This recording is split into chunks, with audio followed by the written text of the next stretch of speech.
Hey, Mike, how's it going? Wonderful, Frank. Welcome back. Welcome back to another Perspective Shift Show. Good to see you. Shift show. That sounds weird. Welcome to the Shift Show. Shift show. We're shifting and showing, baby. I love it. You have a good week? Yeah, I did. I had a great week. Nice. Yeah. Anything cool you want to share? Anything cool? Just, I don't know. The weather's cool. Yeah, that's Yeah, for sure. cool. It's nice now. Yeah. Absolutely. You got plans for Halloween? Oh, I'm excited. This is Halloween week here, and Halloween's always great. Yeah. You know, it's fun. It's a time where we all aren't pretending that it's weird to wear a mask, you know? Yeah, and then you find out, like, what people really are, like, who they want to be in a different persona. Well, that's and the thing. It's funny. Yeah. It is funny. You know, we run around all day long pretending like we're this person, you know. We've got these masks on, you know. I'm a doctor, I'm a lawyer, I'm this, I'm that. I'm a mother, I'm a father. And it's like, you're none of that. These are all roles that we all play, you know, day in, day out. You know, we assume these roles, you know, family roles, roles at work. And we like to say, this is us. You know, what do you do for a living? You know, oh, I'm this. That's who I am. This is what defines me. No, that's not what defines you at all. We allow it to, Actually, you know, consume us. The correct answer of what we do for a living is we breathe. Yeah. Without oxygen, we're not living. Happy, you know. Yeah. But I like to hike. You know, somebody asks you, what do you do for a living? And you say, you know, I'm happy. I want to go for a hike. I got to eat some food. I got to breathe, you know. Yeah. No. I mean, what do you do for money? Right? That's what I'm getting What do I at. do to waste my time? Oh, I have a job. Exactly. You know. Yeah.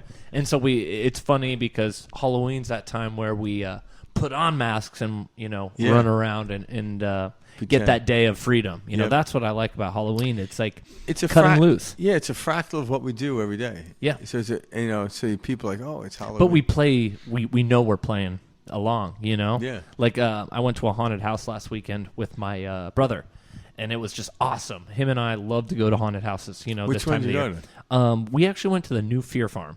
So we try to hit ones that are different, you know, each year. Where's the new Fear Farm? So this one's actually located in Glendale. Wasn't far at all. It was cool. All know, they had some good, you know, do you like a food trucks. chainsaw guy out there? Oh, of course. You know, running through. I love the old chainsaw And that's guy. the thing, you know, like seeing kids running around, you know, being chased by guys Do you with ever chainsaws. worry That's that fun. they hire someone that's just a complete lunatic? All the time. No, I actually don't think about that at all. Yeah, it's a good thing I mentioned it after you went. Yeah, right? Like, holy shit, what happens to this guy who's a lunatic and he's got a chainsaw in his hand? You'll be all right. You'll be all right. These haunted houses, though, they're fun, man. Yeah. And, like, that's the point of this life is to experience. Yeah. You know, to go and, you know, enjoy the show that's being put on. Yeah, and you know what is, and what me and Mike are really trying to say here to a degree is, like, this is what we know thus far. Because, like, there is correlations in life, and the true causations of everything, we can't get to it, you know. I appreciate the scientists and the biologists and all these people heading to that. Every time they move closer to a causation of something, they find a deeper correlation to what it is. So there's some rhythm and some processes are like what I call laws and developments and stuff that if we follow these paths and use these principles, life seems to work in a more effortless way, regardless of what happens. But the true causation, I don't know if we'll ever get to, but I hope, you know, I keep looking myself and other people keep looking. But in the looking of the true causation or empirical causation of why we're here and why we even have oxygen, why gravity exists, not how to operate in it, what oxygen does to the body, that we already know. But why is it here? But what's interesting is because we don't know, we get to make up stories about it. And therefore is the imagination. And the imagination throws forth a theoretical understanding why, like a theoretical scientist will go in, like, okay, now I'm going to go into this. If it passes my litmus test of theories, I can then take it forth and study it. And we keep expanding it because we are getting closer. We're getting closer to the understanding of what consciousness is. And it's a fascinating time.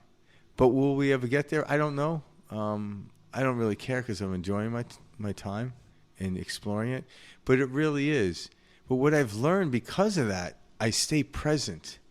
And in the present moment, I always seem to know what I need to know in the moment in which I'm in. Every time. Every time. It really does. Doesn't matter what happens. But if I think, oh, shit, this is happening, I didn't learn about this, I didn't read about this, what the hell am I going to do? I like where you're going with the storytelling. No idea where I'm going. Well, it's that's what we are. We are storytellers. We're telling a story. And so we dive into these experiences and say this happened because of this, and science says this, and science is great. Science is a form of language. It is a language. Just like French. It gives people, just like French, just like music. It's more sophisticated than French. French ain't gonna like me saying that. Well, the thing is, like science. I heard somebody say this recently. They were like, the more we confirm answers in science, the more we confirm how much we really don't know. Like the more we find answers, the more it just confirms how much there is that we do not know. Which on the greater level is exciting. Absolutely. Yeah. But that in itself, where we turn to science a lot in this collective consciousness, at least here in the West, like, oh, science is truth. And it's like, I see why you would say that on a conceptual level, but science is also, a set of stories, Yeah. And just because these stories originated from a lab in a controlled environment does not take away the fact that they are still a story. And so as storytellers, we say, well, this was scientifically tested. This must be true. And we carry this story with us. And we live our lives based off of that, It's funny, but we do. And we believe science through and through. And so we experience science through and through. But there's people out there doing the unthinkable, breaking what we would call so-called scientific norms or possibilities, Well, I think that always has to be that way because what would obviously you have these theoretical scientists, physicists, Einstein, one of them. So they have these theories they follow, and where these ideas come from, they didn't really witness it. But a lot of scientists will witness stuff and want to find out how this came about.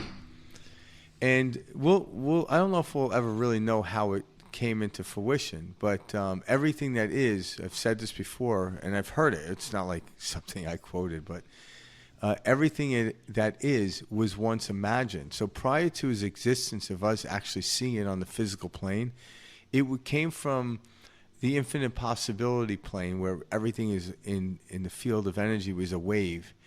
And then the imaginator, the person who imagined it, then gave it energy or focus onto the physical plane and solidified it into the physical world so you and I can see it. What we call matter. Yeah. So then a scientist will go and take an equation, put up against it, and because if it does exist, there has to be a reason. And if it matches an equation, okay, to see how but where did it come from? And this is the amazing thing, There are things people are doing that go against the understanding of, say, physiology. And I was talking to Mike about this earlier. There's a guy out there I've been following for a couple of years now. An interesting guy. His name is Wim Hof. And he hiked to the top of Mount Everest in shorts. Scientifically impossible. Well, yeah. Well, you see what I'm saying? Yeah. I would say a lot of people could argue that. Well, I'm saying, is it scientifically impossible? Clearly not. It's not. But I don't think scientists or biologists had seen prior to that. Well, now it is. Now it's, now people might say, well, that guy he's. I just mean, like, numbers wise, wouldn't he freeze? These type. It wouldn't be recommended to take his shirt off. This is what I'm saying, guys. Yeah. We carry these stories. No way could he have done that. Yeah, Science says he couldn't. I can't hike up South Mountain with but there's millions of stories like this. Yeah. What about the baby who's trapped underneath the car and mom comes and lists, a 4-ton vehicle to get her baby? Yeah. That's happened on record. Yeah. But science will tell us no. Yeah. This 145-pound woman cannot lift a 4,000-pound car. Yeah, science is still trying to explain that. So it's adrenaline. They're not done. Well, yeah, they replace one story with another. It was the complete and total no thought of selflessness. I must. Yeah, but the thing is, like, we can't explain. Yeah, you know what I mean? Because that's even a story too. Yeah. Oh, absolutely. Yeah, and it is interesting, but. One of the stories that can help conclude to some degree is we're the ones actually making up the story and creating the imagination within the field of this program, if you will. Some people like it. And that's what we call reality. Yeah. So we're the coders and the gamers at the same time.